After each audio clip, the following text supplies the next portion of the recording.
বিলাপরূপ কুসুম অঞ্জলি দিচ্ছে। এই জন্য তার এই গ্রন্থের নাম হল বিলাপ কুসুমাঞ্জলি। বিলাপ দিয়ে গড়া প্রার্থনা স্তোত্র।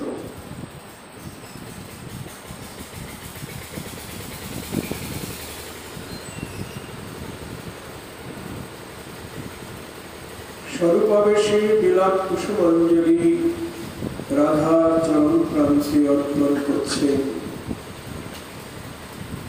শ্রীপাদের রাধা দাসত্বের পূর্ণতম আবেশ অন্য সব আবেশকে কবলিত করে ফেলেছে। দেখুন, স্বরূপের আবেশ, স্বরূপের আবেশ মানে স্বরূপ শব্দে আমাদের বাড়ির একটি স্বরূপ। আমরা এই সংসারের মানুষ এই বাইরের স্বরূপটারই পরিচয় দিই।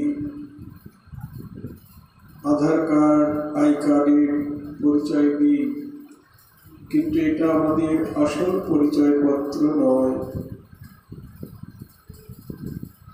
যদি আমরা রাধা কৃষ্ণের যুগল সেবা পেতে চাই, তাহলে বৈষ্ণব গুরুর চরণ আশ্রয় করে আসল স্বরূপের পরিচয় নিতে হবে। কারণ এই দেহ তো অনিত্য, নশ্বর দেহ, পচা দেহ। এই দেহের দ্বারা গৌর গোবিন্দের নিত্য সেবা পাওয়া যাবে না, সাক্ষাৎ সেবা লাভ হবে না। এই জন্যে গুরুদেব আমাকে সিদ্ধ স্বরূপের পরিচয় প্রদান করবেন। সিদ্ধ স্বরূপ মানে মঞ্জরি স্বরূপ। একটি নবদ্বীপে আরেকটি বৃন্দাবনে। আমার নবদ্বীপের একটি নাম, যখন আমি গৌরের সেবা করব তখন আমার নবদ্বীপের পরিচয় হবে আমি একটি ব্রাহ্মণ কুমার বা কিশোর ব্রাহ্মণ। এই অভিমান করতে হবে। গৌরহরিত ব্রাহ্মণ, তার সেবা করতে গেলে আমাকে ব্রাহ্মণ হতে হবে। গৌর কিশোর আর আমাকেও কিশোর হতে হবে।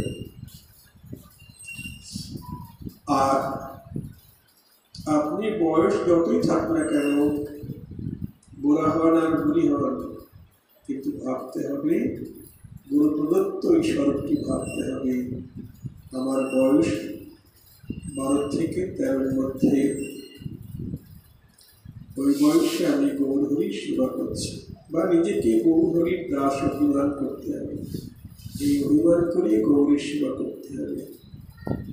আর যখনই আমি বৃন্দাবনে রাধাকৃষ্ণের যুগল সেবা করতে যাব, তখন আমার ভাবনা করতে হবে গুরু প্রদত্ত ওই সিদ্ধ স্বরূপ। আমার নাম সদা অনুরাগ মঞ্জরি, আমার গুরুদেব দিয়েছেন। বয়স কত? 12 বছর 3 মাস। স্বর্ণবর্ণা বা গৌরবর্ণা, নানা অলঙ্কারে বিভূষিতা, কখনো যাবতে বাস, কখনো বর্ষণায় বাস। রাধারানী যখন যেখানে থাকবেন আমার সেখানে বাস হবে। কি সেবা, তাম্বুল সেবা, এরকম ভাবনা ভাবতে হবে। ওই স্বরূপটি ভাবনার দ্বারা জাগাতে হবে, সবসময় ভাবতে হবে।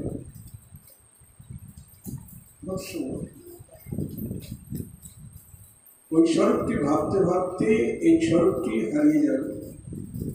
আমার বাইরের যে দেহটা, এই দেহটা ভুল হয়ে যাবে। জয় রাধে। যেমন যেমন আমরা শ্রীনিবাস আচার্য প্রভুর জীবনীতে পাই, শ্রীনিবাস আচার্য প্রভু জাতি গ্রামের, তিনি প্রতিদিন লীলা স্মরণ করেন।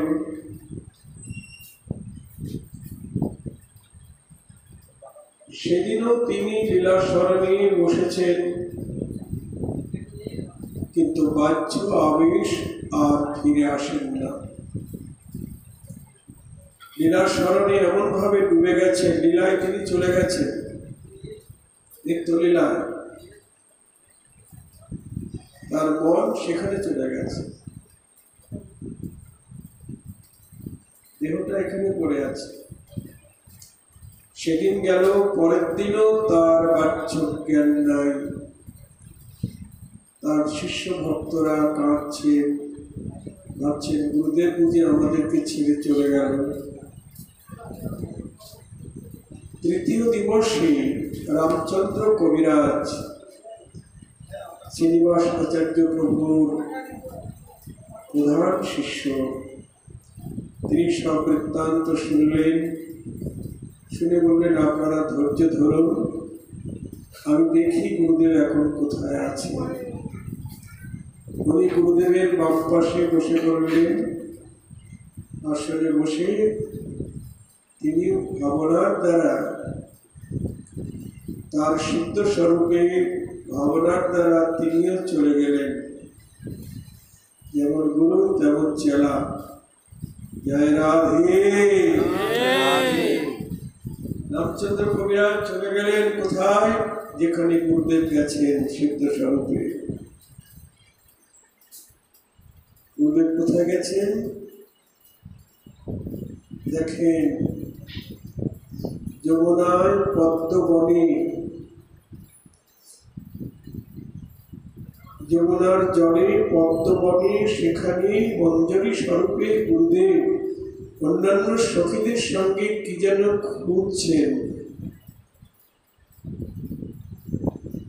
তখন রামচন্দ্র কবিরাজ মঞ্জরী স্বরূপে গুরুদেবের কাছে কি জিজ্ঞেস করলেন, গুরু মঞ্জরীর কাছে। তখন উনিও গুরু মঞ্জরী, নিজেও মঞ্জরী। সখী কি খোঁজা হচ্ছে? বলছেন, রাধারানী গোবিন্দকে নিয়ে সখী সঙ্গে যখন রাসবিলাস করতে জলকেলি করছিলেন যমুনায়, তখন রাধারানী নাকের বেসরটি হারিয়ে গেছে। তাই আমাদেরকে বললেন, শিগগির আমার নাকের বেসর খুঁজে নিয়ে আয়। তাই আমরা সবাই মিলে নাকের বেসর খুঁজছি, খুঁজে পাওয়া যাচ্ছে না। পদ্মবনের মধ্যে হারিয়ে গেছে যমুনার জলে। রামচন্দ্র কবিরাজ মঞ্জরী স্বরূপে তিনি খুঁজতে লাগলেন। খুঁজতে খুঁজতে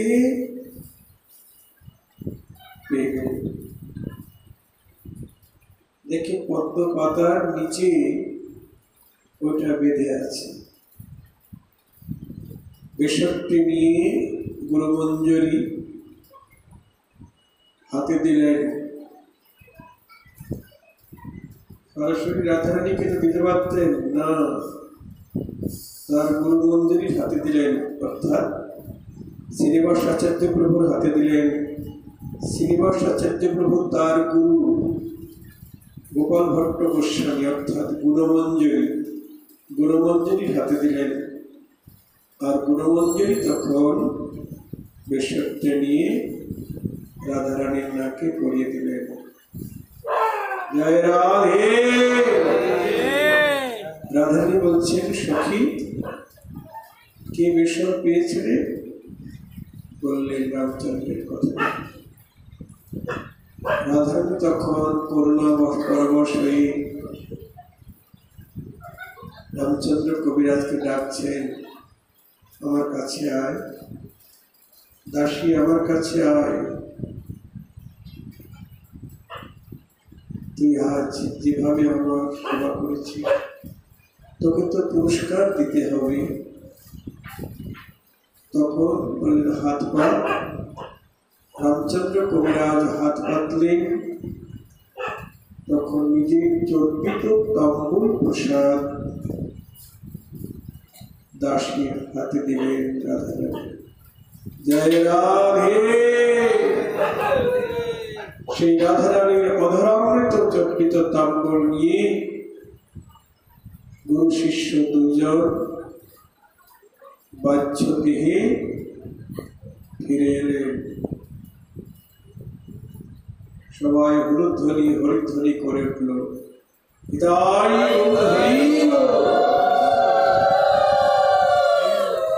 এই তো আমাদের গুরুদেব এবং শিষ্য দুজনে ফিরে এসেছে। সবাই অপূর্ব সুগন্ধ পাচ্ছেন নাসিকাতে। এত সুগন্ধ কোথা থেকে আসছে? তখন রামচন্দ্র কবিরাজ সব বৃত্তান্ত সকলের কাছে খুলে বললেন এবং শেষে যে তাকে অধরামৃত তাম্বুল দিয়েছেন রাধারানী, সেই তাম্বুল প্রসাদ সবাইকে বেটে দিলেন। দেখো, সিদ্ধ স্বরূপ না পেলে আমরা ভাবনাটা কি করে করব? আমাদের ভজনটাই হলো ভাবনা। নরোত্তম ঠাকুর বলছেন, সাধন শরণ লীলা ইহাতে না করো হেলা, কায় মনে করহ সুসার। আমাদের সাধন হলো লীলা স্মরণ, সংসার স্মরণ নয়, বিষয় বৈভব স্মরণ নয়। দিবানিশিত সংসারের স্মরণই করছি,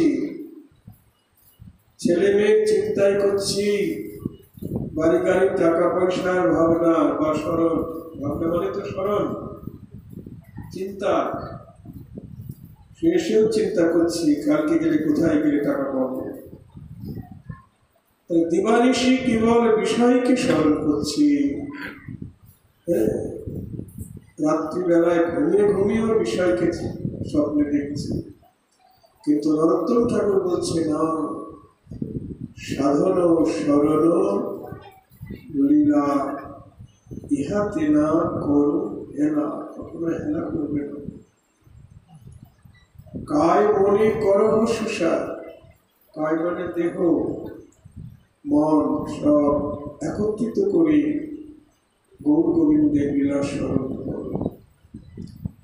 তা গুরুদেবের কাছ থেকে যদি আমরা সিদ্ধ স্বরূপটি না পাই, লীলা স্মরণটা কিভাবে হবে? অনেক গুরুদেব, অনেক মার্গে গুরু আছেন, তারা লীলা স্মরণ দূরের কথা, কৃষ্ণ মন্ত্রই তারা দান করছেন না। বিভিন্ন মার্গের আচার্যগণ তারা বিভিন্ন মন্ত্রে দীক্ষা দান করছেন। যদিও বা কৃষ্ণ মন্ত্র দান করছেন এই জগতে গুরুদেব আচার্য, তারা একটা বীজ মন্ত্র দিয়েই সংখ্যা বাড়াচ্ছেন।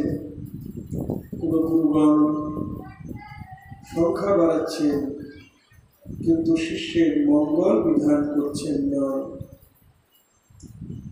শিষ্য ভাবছেন গুরু দীক্ষা হয়ে গেছে, আর কি দরকার? হ্যাঁ, আমার তো হয়ে গেছে সব কিছু, বললে কইসে আছি, আর কি মানুষ আছি। হ্যাঁ, কিন্তু কিছুই হবে না। ওই দীক্ষা দীক্ষা নয়। যদি আমাদের রাধা কৃষ্ণের যুগল সেবায় অভিলাষ থাকে, তাহলে বৈষ্ণব সম্প্রদায়, আমাদের গৌড়ীয় বৈষ্ণব সম্প্রদায়ের আনুগত্যে সদ্গুরু বা বৈষ্ণব গুরুর আশ্রয় নিয়ে ভজন করতে হবে। আজকে কথা হচ্ছিল যে সাধু সঙ্গ করতে হবে। এই ভজনটা পেতে গেলে কি করতে হবে? স্বজাতীয় সাধু সঙ্গ করতে হবে। স্বজাতীয় সাধু সঙ্গ না পেলে এই ভজন মিলবে না। তাহলে স্বজাতীয় সৎসঙ্গ বলতে আমরা কি বুঝবো?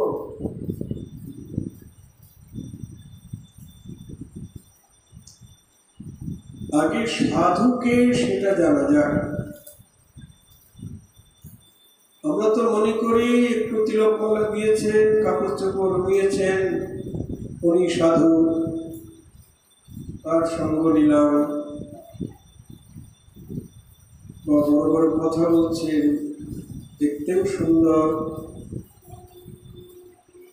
এক জায়গায় গেছি তো শিমুরালি কীর্তন করতে, আমি কিনা এক ভক্ত মা এসে আমাকে প্রণাম করছে, মা তুমি গলায় মালা পড়ো নাই, কত তোমার বয়স হয়ে গেছে, দীক্ষা নাও নাই?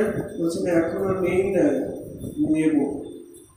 স্বামী বলেছেন গুরুদেব আগে খুঁজে নিই।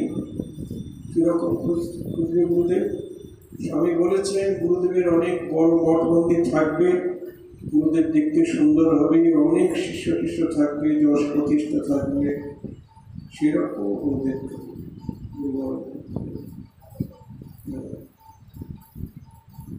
গুরুদেব যদি একটু নাম যশ করা মঠ মন্দির হলো কি গুরুদেব হয়, তাহলে সেটাই ঠিক আছে, তাই না? আর যে গুরুদেব গাছতলায় থাকে ভিক্ষা করে খায়, ও গুরুদেব ঠিক নেই, তাহলে না? জয় রাধে।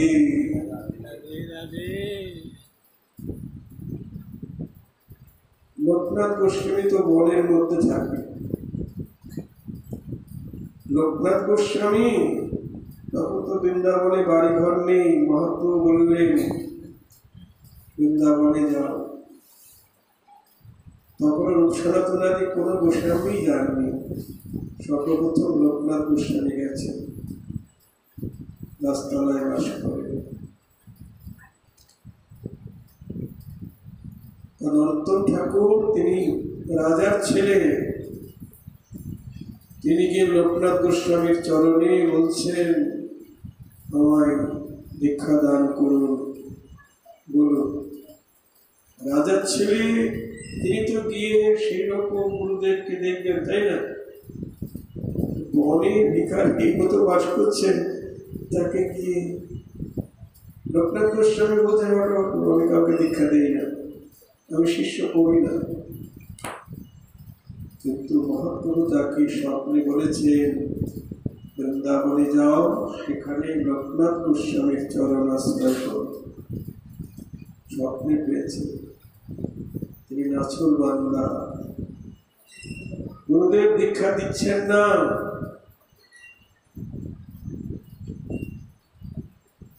তখন তিনি লুকিয়ে লুকিয়ে গুরুদেবের সেবা করেন। রাত্রিবেলায় তিনি লোকনাথ গোস্বামী যেখানে বাহ্যকৃত্যে যান, সেই স্থানটি পরিষ্কার করেন।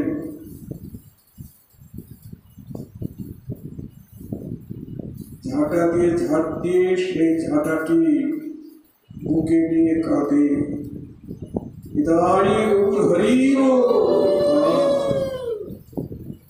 কতদিনে গুরুদেবের কৃপা হবে। ঠাকুর মশাই এইভাবে কিছুদিন যখন গুরুদেবের এই নিচ সেবা করছেন, রাজার ছেলে হয়ে নিচ সেবা করছেন গুরু কৃপা পাওয়ার জন্য। জয় রাধে। দেখুন লোকনাথ গোস্বামী ভাবে স্থানকে পরিষ্কার করে। যদি ব্রজবাসী কোনো ব্যক্তি আমার এই বাচ্চাগার পরিষ্কার করে, তাহলে তো আমার অপরাধ হয়ে যাবে ব্রজবাসীর কাছে। তাই সেদিন তিনি একটু রাত্রি থাকতেই উঠলেন, উঠে দেখলেন সেই ছেলেটি আমি যাকে প্রত্যাখ্যান করেছি, মন্ত্র দেব না বলে, দীক্ষা দেব না বলে, সেই ছেলেটি বাচ্চাগার পরিষ্কার করে ঝাঁটা দিয়ে ঝাঁট দিয়ে সেই ঝাঁটা বুকে নিয়ে কাঁদছে। তখনই রঘুনাথ গোস্বামীর করুণা হয়ে গেল। উনি চুপি চুপি দিয়ে তাকে পিছন থেকে জড়িয়ে ধরলেন। চোরা, তুমি এইভাবে চুরি করো, আজকে তোমায় ধরেছি। এই দেখো, গুরুদেব ধরলেন শিষ্যকে, কৃপা হয়ে গেল। নাহলে ব্রহ্মমুক্তি চন্ডিকা লিখবেন কি করে? গুরুদেবের কৃপা যদি না হবে তাহলে ব্রহ্মমুক্তি চন্ডিকা লিখবেন কি করে? যার প্রতি যত কৃপা,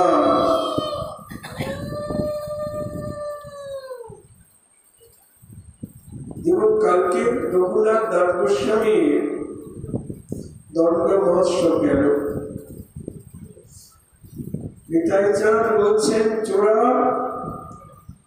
দূরে দূরে থাকো, আমার কাছে তোকে কঠোর দণ্ড দেব। কাছে টেনে নিয়ে নিজ চরণ তার মাথায় তুলে দিলেন। তারপরে আরো দণ্ড দেব, তোমাকে এখানে আমার ভক্তদেরকে চিরা দুধি দুধ খাওয়াতে হবে। নিজ জনকে কত কাছে টেনে নিচ্ছে করুণার দ্বারা। তাই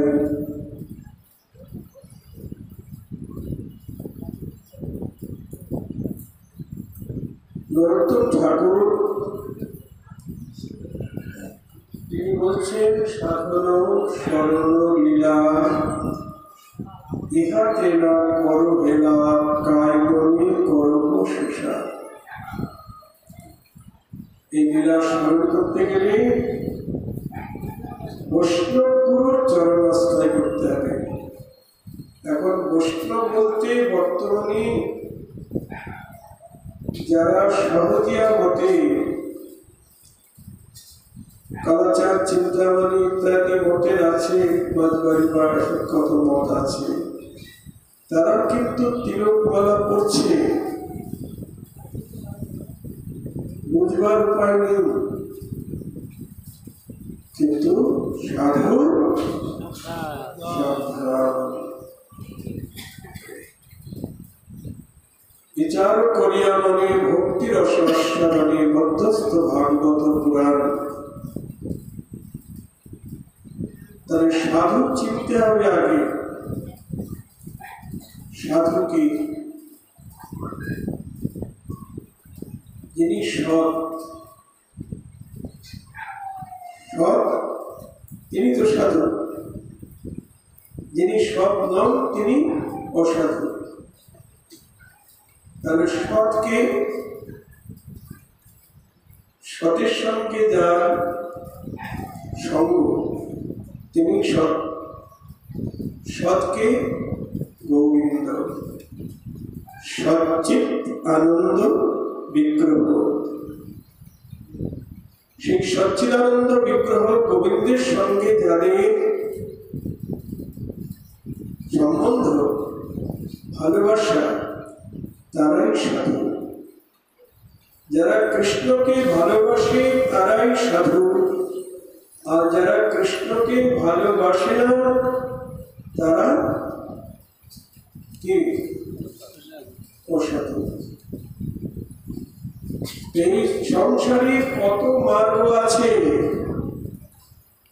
সবাইকে কৃষ্ণকে ভালোবাসে, সব মার্গের সন্ন্যাসীরা গোবিন্দকে ভালোবাসে না। যোগী ঋষি কর্মী জ্ঞানী অন্যদেব পূজার ধ্যানী ইহদ দূরে পড়ি। ঠাকুর মহাশয় বলছেন, সাধু সাবধান। তাহলে যারা কৃষ্ণকে ভালোবাসে তারাই সাধু। কিন্তু কৃষ্ণকে যারা সহজিয়া তারাও ভালোবাসছে, দেখাচ্ছে আমরা ভালোবাসি, কিন্তু কি করে বাসে? নিজে বড় বড়টা খাচ্ছে, গোবিন্দকে দিচ্ছেন, ওটা তো গোবিন্দকে দেওয়া যায় না। তাহলে কি করে সাধু হলো? তারা গোবিন্দকে মোটে ভালোবাসে না,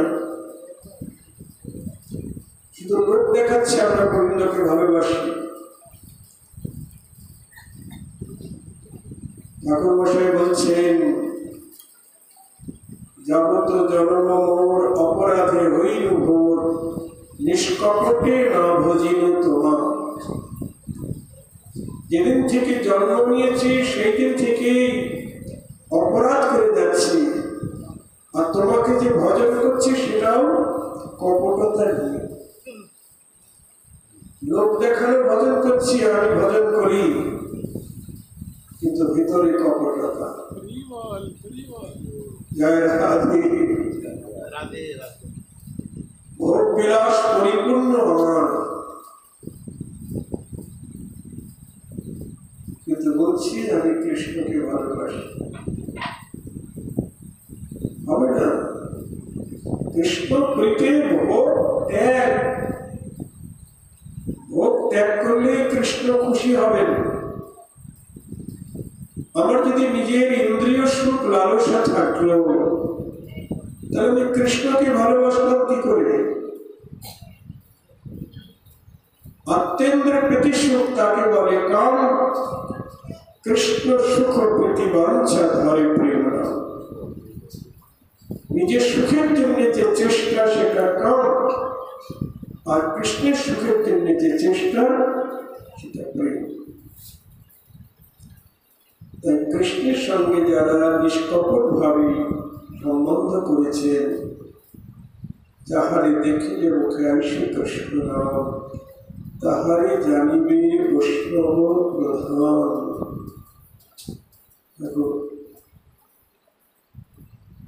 যেখানে সেখানে গুরুকরণ করলেই বিপদ আছে। কিন্তু একদিনের দুদিনের জন্য নয়, বারবার গুরুকরণ করা যায় না। ভুলে ভুলে জীবন শেষ হয়ে যাবে। যেমন আপনার মেয়েটাকে বিয়ে দিবেন, মেয়েটা যতই দেখতে কালো হোক, কিন্তু পাত্রটা ভালো চাই, সৎ পাত্র, তাই না? সারা জীবনের জন্য তার হাতে মেয়েটাকে সঁপে দিতে হচ্ছে। আর গুরুকরণ বিষয়ে তো আরো সাবধানতা অবলম্বন করতে হবে, কারণ এই সম্বন্ধ শুধু এক জন্মের নয়। নরোত্তম ঠাকুর বলছেন, চক্ষুদান দিলা যে জন্মে জন্মে প্রভু সে, দিব্য জ্ঞানে নিতে প্রকাশিত, প্রেম ভক্তি যাহা হতে অবিদ্যা বিনাশ যাতে, বিধি গায় যাহার চরিত। ইদাই গৌর হইব। দেখুন, এখানে কে গুরু হবার যোগ্য, আমার কে গুরু হবার যোগ্য, এই ত্রিপদীতে ঠাকুর মশাই বলে দিলেন, চক্ষুদান দিলা যে জন্মে জন্মে প্রভু সে। এক জন্মে নয়, জন্মে জন্মে প্রভু। চক্ষুদান মানে কি? যিনি আমার দিব্য জ্ঞান বা কৃষ্ণ স্মৃতি জ্ঞান দান করলেন। কৃষ্ণ স্মৃতি জ্ঞান, কৃষ্ণে একমাত্র ভগবত্তা, সমস্ত ভগবত্তার সার হলো আমার কৃষ্ণ। তিনি ভজনীয়, তিনি আমার আরাধ্য, তিনি আমার জন্মে জন্মে আপনীয়, তিনি সম্বন্ধ তত্ত্ব। তাকে পাওয়ার জন্য আমার অভিধেয় তত্ত্ব সকল সাধন, আর তাকে এই গেলে তার সেবা করতে হবে। প্রেম প্রয়োজন, তত্ত্ব সম্বন্ধ অভিধেয় প্রয়োজন। এই তত্ত্ব যে গুরুদেব জানাবেন, যে রাধা কৃষ্ণের জীবন ভজন, গুরুদেব মোহে করল উপদেশ। চক্ষুদান দিলা যে জন্মে জন্মে প্রভু সে, দিব্য জ্ঞান হৃদয়ে প্রকাশিত। তারপরে কি বলছেন? প্রেম ভক্তি যাহাতে, যে গুরুদেবের কাছে প্রেম ভক্তি পাওয়া যাবে তিনি বৈষ্ণব গুরু। প্রেম ভক্তি কোথা থাকে? প্রেম ভক্তি হলো বৃন্দাবনী, বৃন্দাবনী প্রেম ভক্তি। সেই প্রেম ভক্তি বৈষ্ণব গুরুর কৃপায় লাভ হবে। সব গুরুদেবের কাছে তো প্রেম ভক্তি পাওয়া যাবে না। জয় জয় শ্রী গুরু, তারপর কি? প্রেম কল্পতরু। এই দেখুন, বৈষ্ণব গুরু হলেন প্রেম কল্পতরু, অর্থাৎ প্রেম কল্প বৃক্ষ। প্রেম কল্প বৃক্ষে কেবল প্রেম ফলই ধরে, সেখানে অন্য ফল পাওয়া যায় না।